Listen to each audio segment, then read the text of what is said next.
Thomas stood at the warehouse entrance as dusk settled over the industrial district. At 42, with tired eyes and worry lines etched deep across his forehead, he looked older than his years.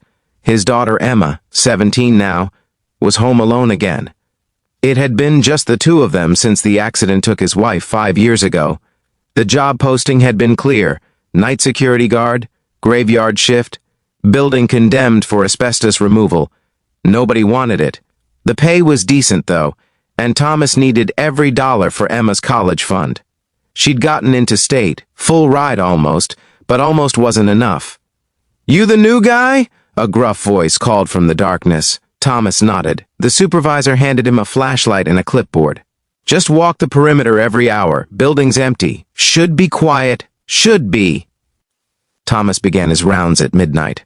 The warehouse was massive, shadows stretching like dark fingers across concrete floors. His footsteps echoed in the emptiness.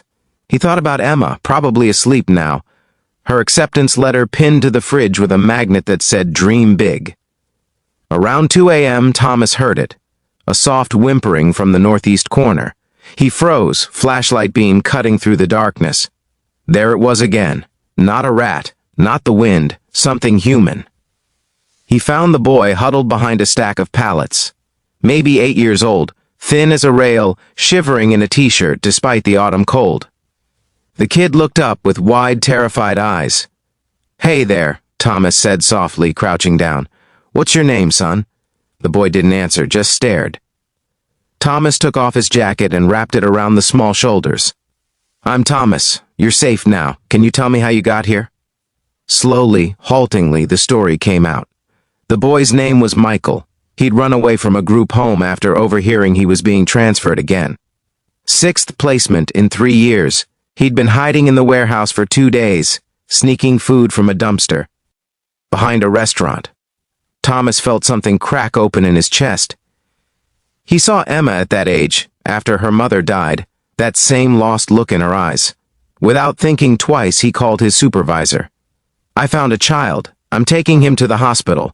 I'll file the report tomorrow." "You leave your post. You're fired," came the response. Thomas looked at Michael's small face, those hollow cheeks, the way the boy's hands shook. He thought of Emma, warm and safe in her bed. He thought about the college fund, still 3,000 short. "Then I'm fired," Thomas said, and hung up. At the hospital, Thomas stayed while they checked Michael over. Dehydrated, malnourished, but okay.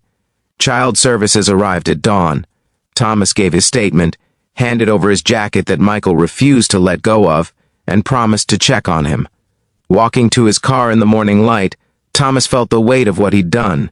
No job. Back to square one. Emma would understand, but it didn't make it easier. He made it home just as Emma was leaving for school. She took one look at his face and knew. "Dad, what happened?" He told her everything over coffee. When he finished, Emma's eyes were wet. She reached across the table and squeezed his hand. "Mom would be proud," she said quietly. "I'm proud."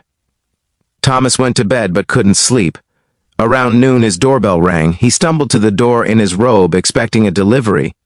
Instead, a woman in an expensive coat stood on his porch, a sleek black car idling at the curb.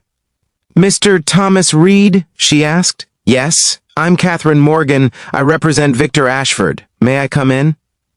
Thomas knew that name. Everyone did. Victor Ashford, real estate billionaire, owned half the city. He let her in, completely confused. Catherine sat in his modest living room and got straight to the point. "The warehouse you were working at last night?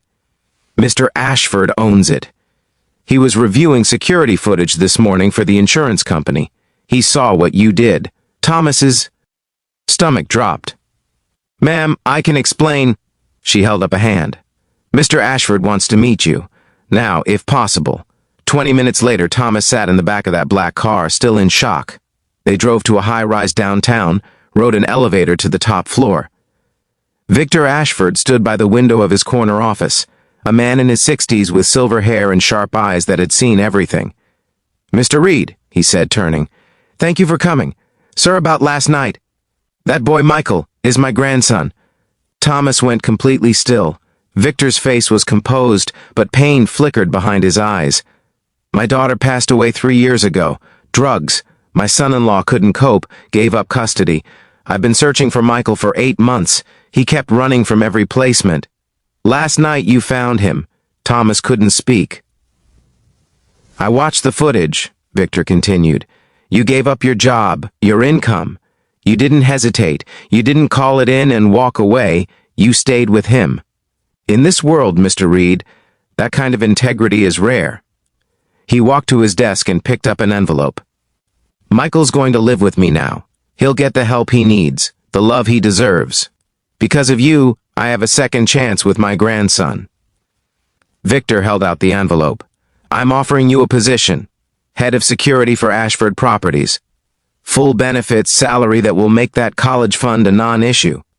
But more than that, I want people like you in my organization. People who do the right thing when nobody's watching. Thomas took the envelope with shaking hands. His eyes blurred as he saw the number on the contract. Sir, I don't know what to say. Say you'll start Monday, Victor smiled, and bring your daughter to dinner next week. Michael should meet the man who saved his grandfather's heart. That evening, Thomas picked Emma up from school. They sat in the car outside the house and he told her everything. She cried and laughed and hugged him so tight his ribs hurt. See, Dad, she whispered. Good things happen to good people. Thomas thought about that, about Sarah, his wife, who taught him that kindness costs nothing but means everything. About one cold night when doing the right thing felt like losing everything, but became the moment his whole life changed. Sometimes the jobs nobody wants are exactly where we need to be. Sometimes the hardest choices lead to the greatest blessings. And sometimes when we choose love over fear, the universe finds a way to choose us back. If this story touched your heart, please hit that like button and share it with someone who needs to hear it today. Subscribe for more stories that remind us what truly matters in life, and leave a comment telling me about a time when doing the right thing changed your path. Your story might inspire someone else to choose kindness when it matters most.